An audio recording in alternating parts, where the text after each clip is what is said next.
Nagaa fayyaanni gooftaa keenya Yesuus Kiristoos tokkummaan hafuura qulqulluu jaalalli Waaqayyo Abbaa hunduma keessaniif haa baay'atu. Akkam jirtu jaallatamuuf kabajamoo saba Waaqayyoo bakka garaagaraa teessanii sagantaa torbeedhaan isiniif dhiyaatu barsiisa walitti fufiinsaa na wajjin kan barachaa jirtan gooftaan ayyaana isiniif haa baay'isuun jedha.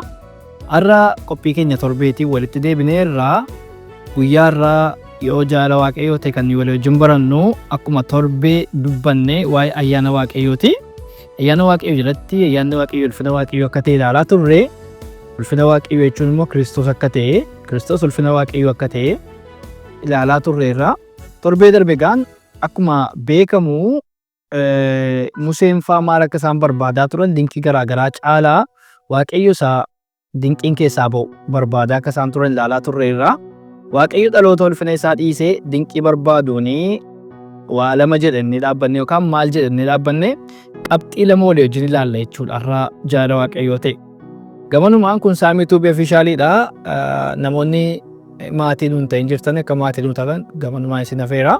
Akkasuma immoo sagalee jiraataa, sagalee dhugaa, dubbii sagalee Waaqayyoo kan immoo hiriyoota keessaniin akka ga'uuf sheerii gochuudhaan, sabskiraayib gochuun, koomentii yoo jira qabaattan nuu kennuun jajjabeessaa nu wajjin taasisliin jennaa gooftaan isin haa eebbisu. Torbee akkuma dubbannee dhaabbannetti bakkuma torbee dhaabbannee irraa kaaseen itti fufarra Waaqayyo dhaloota ulfina isaa barbaaduun yookaan dhaloota ulfina isaa dhiisee dinqii isaa barbaaduun maal jedha kan jedhu walii wajjin ilaallaa jechuudha.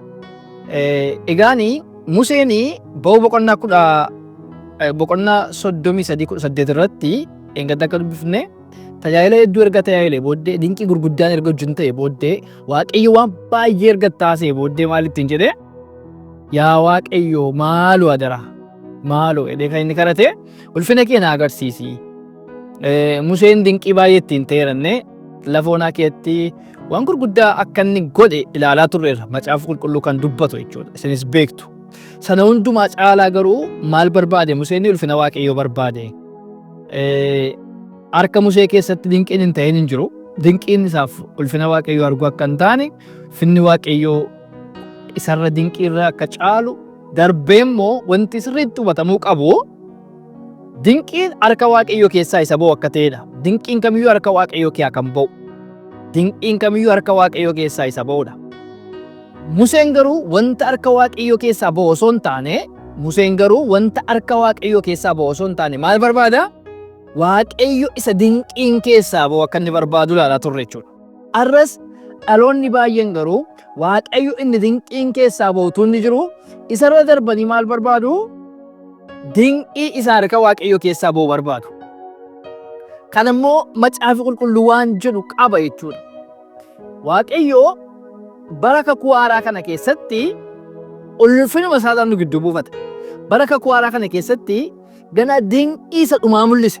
Dinqiin inni dhumaa maali yoo jettanii Iyyasuus Kiristoos yookaan Waaqayyo nama ta'ee mul'achuudha. Kiristoos foon uffachuun the last miraakiliidha. Dinqii isa dhumaa. Dinqiin inni dhumaa maal jennaan ilmi Waaqayyoo foon uffatee dhufee biyya lafaa irratti mul'achuudha. Dinqiin kana darbee hin jiru. Inni Waaqayyo qaamaan dhufuun Waaqayyo qaama uffate foon dadhabaa foon namni kun uffatu foon isa namni kun uffatee jiru kana uffatee qaama dadhabaa kana bifa garbummaa kana uffatee nuun fakkaatee ulfina guddaa dhiisee ulfina isaa hundumaa dhiisee gara keenya dhufuun nu barbaadu dhufuun dinqii guddaadha jechuudha. Ulfinni Waaqayyootu nu gidduu bu'e. Ilaalaa. Isa dinqiin harka isaa keessaa ba'aa ture Kiristoostu har'a maal ta'e nu gidduu jira jechuudha. Inni eenyudha? Ulfina Waaqayyooti. Ulfina Waaqayyoo kana dhiisee dhaloonni garuu har'a maal barbaada yoo jettanii wantoota biraa barbaada jechuudha. Ulfina Waaqayyoo dhiisee dhaloonni maal barbaada? Wanta harka Waaqayyoo keessaa ba'u, wanta Waaqayyoo harkaa ba'u barbaada jechuudha. Utuu fakkeenyaaf namichi tokko fakkeenya tokko isinii fudhaa. Namichi tokko laaptooppii yookaan moobaayilii oomishaa jennu. Namichi laaptooppii yookaan moobaayilii oomishu kuni ofiidhuma isaatii dhufe. Gara kam? Gara keenya. Isa arguu moo namicha kana hojjetu arguu moo wanta inni hojjetu arguutu irra isiniif caala? Laaptooppii yookaan immoo moobaayilii inni oomishu arguu moo namichuma kana namichuma moobaayiliif laaptooppii oomishe arguutu isiniif caala. Kan isiniif anniisa. Wanti moobaayiliif laaptooppiin hojii harka namichichaati. Wanti dinqisiifatamuu qabu dinqii isa hojjetame osoo hin taane namichi dinqii hojjete sun dinqisiifatamuu qabu. Namichi inni moobaayilii kana hojjetu namichi inni laaptooppii hojjetu kun dinqisiifatamuu qaba jechuudha. Lakki ani isa arguu dhimma ittiin qabu wanta inni hojjete ilaaluu barbaada. Isa harka isaa kee aboon ilaaluu barbaada. Moobaayilii isaa laaptooppii isaa namoonni jedhu gaaffii kana sinumaaf inniisa. Beekna waan ta'eef. Isa kamtu caalannaan bilbila nama hojjete kanarra yookiin immoo bilbila isa hojjetamerra laaptooppii hojjetame kanarra namicha isa bilbila kana hojjetatu caala jechuudha. Kiristoosii ofiidhuma isaa ulfina Waaqayyoo ta'ee mul'ate. Wanti biyya lafaa irraatii nuyi argineenna nu ga'a jennu Kiristoos qofadha. Kiristoosiin arginaan nu ga'a. Abboonni amantaa keenya akkeechaa turan fakka. Simoon gaafa Yesuus Kiristoosiin argee Wangeelii Luqaas boqonnaa 1-2 yoo dubbistan gaafuma Kiristoos fayyisaa ilma Waaqayyoo argee Waaqayyoon akkee galateeffate. Yaa Abbaa yaa Gooftaa fayyisuu kee ija koon argeera. Isatti qopheessite sana ija koon argeera. Egaa nagaa jireenya kanatti na hiike. Fedhiin namaa biyya lafaa kanarratti daangaa. Fedhiin namaa biyya lafaa kanarratti baay'ee fedhi dhala namaa daangaa hin qabu. Fedhi dhala namaa daangaa hin qabu. Garuu nuyi daangoodha biyya lafaa kanarratti. Limiit waan ta'e kee jiraanna jechuudha. Waan daangeffame wayii keessa. Kanaafiyyuu amma gaa Simoon maal jedhee gaafa argee bakka nagaa jireenya kanatti biyya lafaa kanarratti waan fiditu isin wayii nagaan jettan ammas dabalee fedhiin keessan banaa mataa. Simoon garuu Kiristoosiin gaafa arge nagaadha. Warri ulfina Waaqayyoo argan waan hundumaa nagaa jechuu beeku. Warri ulfina Waaqayyoo argan waan biraan barbaadan. Ulfina Waaqayyoo bira dabarsanii waan biraa arguu hin dandeessan. Ulfina Waaqayyoo bira dabarsanii waan biraa isin hin barbaachisu. Waan biyya lafaa kana hundumaa isin tuffachiisa ulfinni Waaqayyoo. Arras maqaa Yesuusiin nan jedha ulfina Waaqayyoo argaa. Ulfina Waaqayyoo keessa jiraadhaa. Ulfinni Waaqayyoo nu gidduu buufateera. Ulfinni Waaqayyoo nurratti dhangala'ee jira. Waaqayyoo ulfina isaa nu gidduutti dhangalaasee jira. Ulfina Waaqayyoo isa nu gidduutti adeemin obboloota ko. Kanaaf dhaloonni irraa garuu ulfina Waaqayyoo dhiisee maal barbaada yoo ta'an dinqii barbaada. Dinqii. Isa Museen tuffatee isa Museen dhiisee ulfina Waaqayyoo barbaadu ilaala. Museen dinqii wantoota dinqii adda addaa sitti dhiiseeti darbee gara maalii barbaada yoo ta'ani gara ulfina Waaqayyootti adeemaa jira.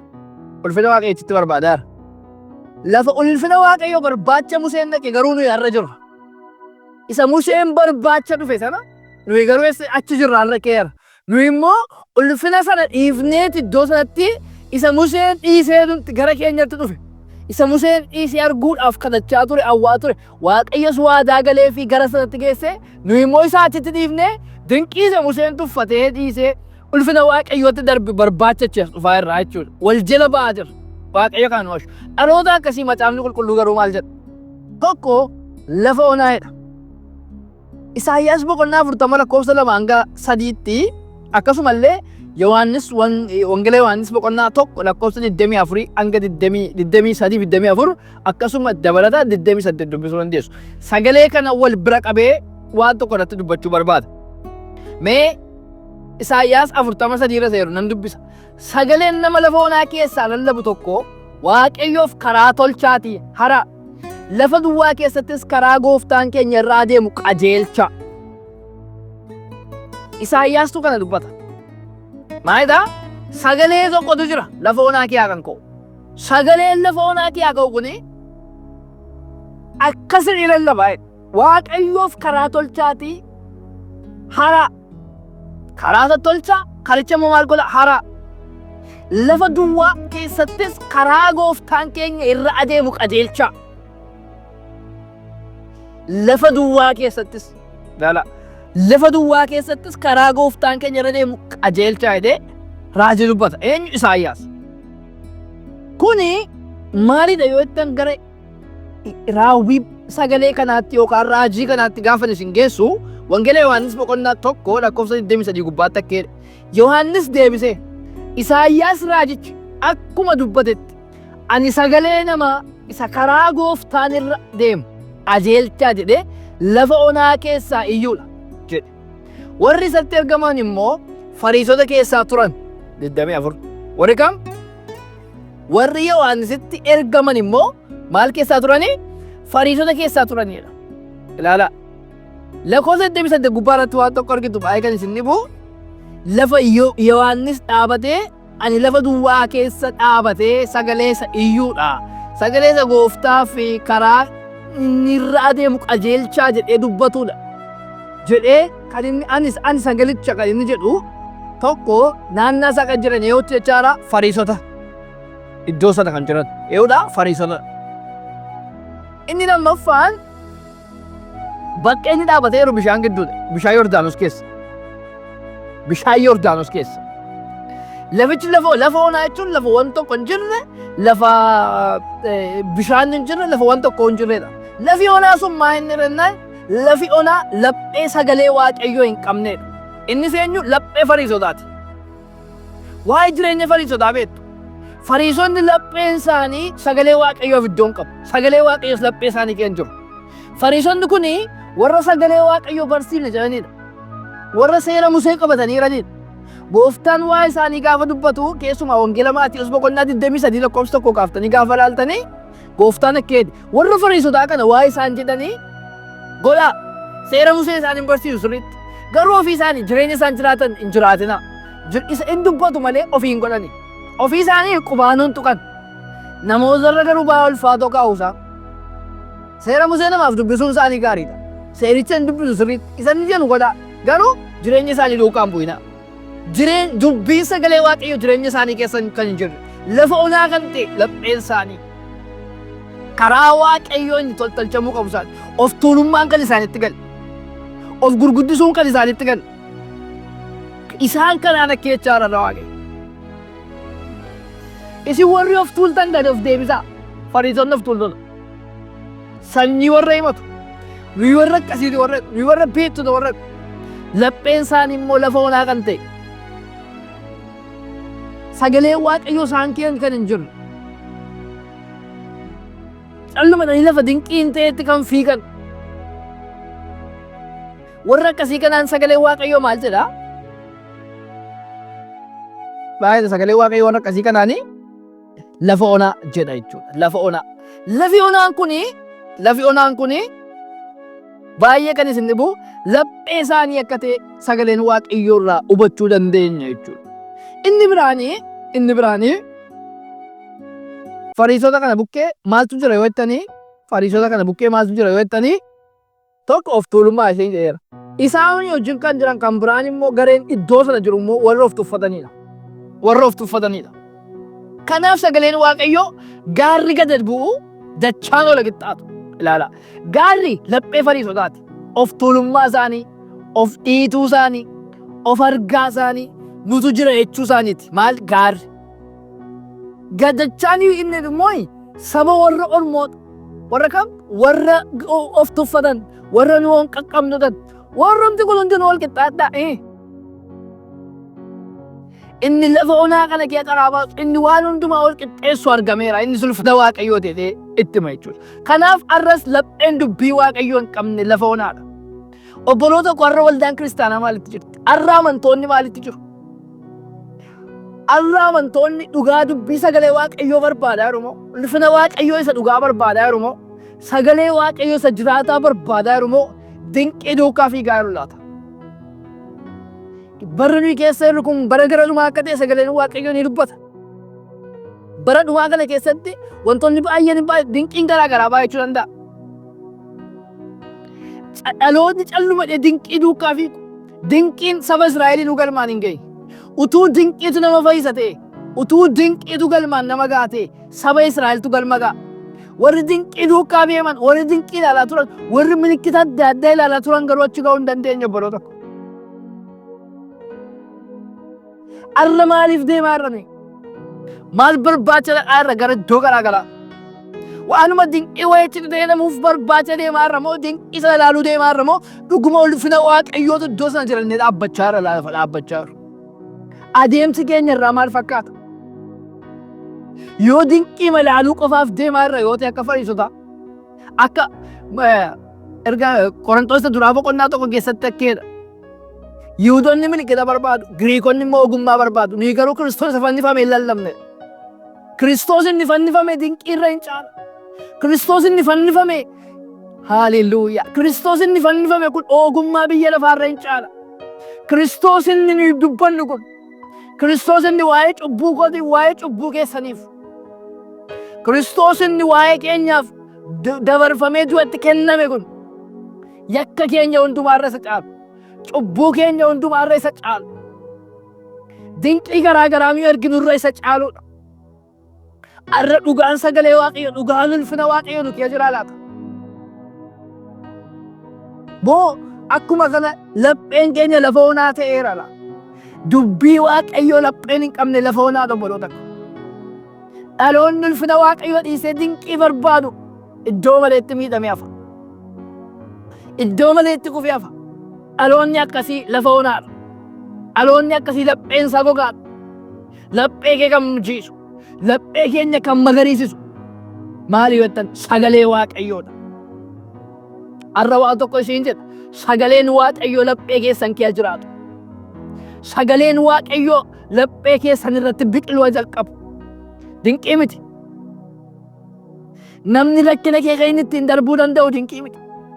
Waan garaa garaa ilaaluu miti. Dinqiin gaariidha. Taa yoo ta'e kan dursu garuu waan tokko.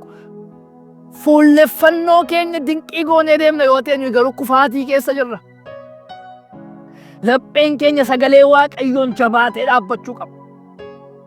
Lapheen keenya dubbii sagalee waaqayyoon jabaatee dhaabbachuu qaba.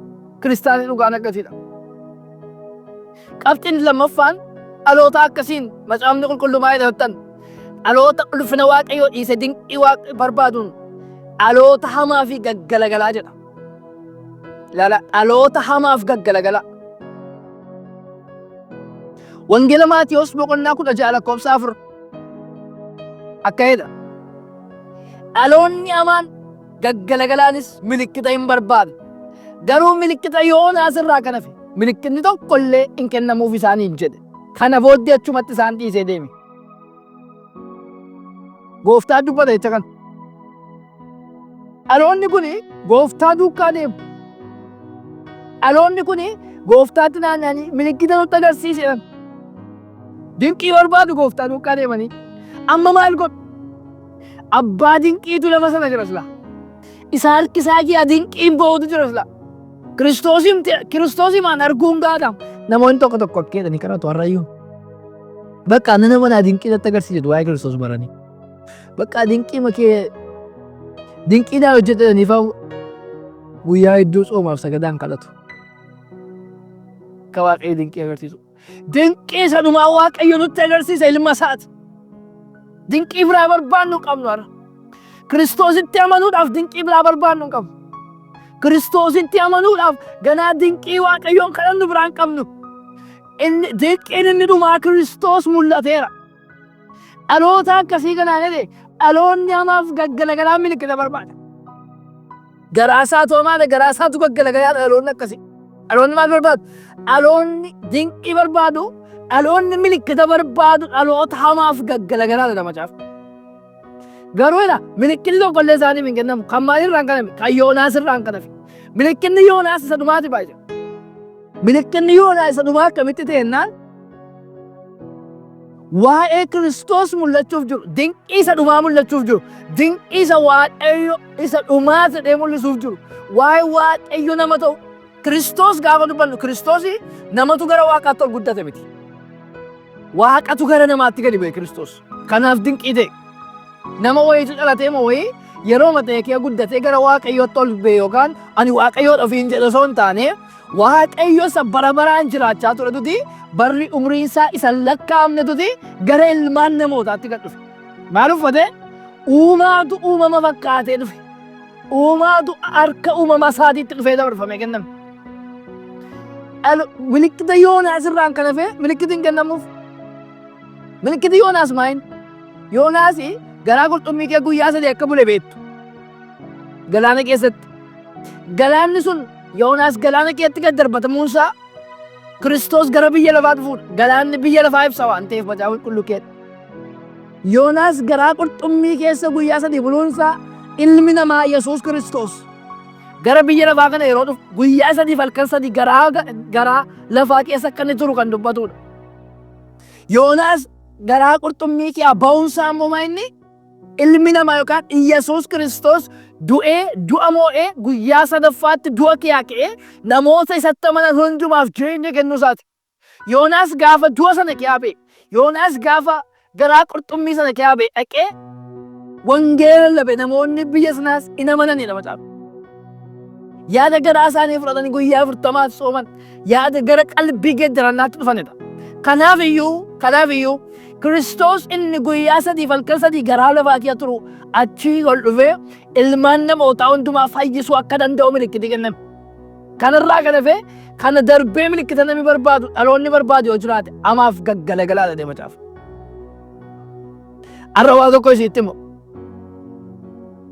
ulfina Waaqayyoo barbaada. Ulfinni Waaqayyoo dinqii irra caala. Ulfinni Waaqayyoo naafa sadii irra caala. Ulfinni Waaqayyoo Kiristoos har'a laphee keessan keessa dhalatu. Iddoo garaa garaa teessanii na hordofaa kan jirtan. Barumsa kana wajjin barachaa kan jirtan. Fagoof dhiyoorrallee kan jirtan. Har'a ergaa tokko isinii qaba. Mana keessan keessatti Kiristoos dhalatu. Jireenya keessan keessatti Kiristoos dhalatu. Har'a Kiristoos isin keessatti dhalatu. Laphee keessan keessatti Kiristoos dhalatu. Inni guddaa fi inni olaanaan akka Simoon itti quufuu danda'u qabna nus. Kiristoos Yesuus dinqii Waaqayyoo isa dhumaatti quufuu qabna bakka. Kiristoos dinqii keenyadha. Kiristoos jireenya keenyadha. Kiristoos karaa keenya isa dhugaadha. Isa dhumaadhas. Dinqiin inni jalqabaaf inni dhumaa Waaqayyoo nama ta'udha. Kanaaf kanarra kan darbee namoonni dinqii biraa barbaadan dhalootamaaf gaggalagalee akkasuma dhaloota lafa onaadha. Namoota keessaanii waan qaban. Kanaaf obboloonni fagoof dhiyoo jirtan amantoonni kamillee sagalee kana jireenya keessan wajjin wal bukkee fidanii akkasin ilaaltan jaalala gooftaan isin gaafadha. Ulfaadhaa kabajamaa. Lammaffaa ayyaanni hojii malee akkasumatti kan argamuudha kan jedhu torbeetti fufnaa. Ayyaanni kun akkamitti akka inni argame hojii keenya akka hin qabne torbee dhuftu waa'ee isaa baranna jechuudha. Finni gooftaadhaaf haa ta'u waan nu hordoftaniif ulfaadhaa kabajamaa. Nagaaf ayyaanni Waaqayyoo bakka jirtan isiniif baay'atu isa dhageessan dubbii isaa kana akka jiraattaniif jireenya keessanii wajjin dubbichi akka wal qabatuuf ayyaanni Waaqayyoo isiniif baay'atu. Ulfaadhaa shaaloom.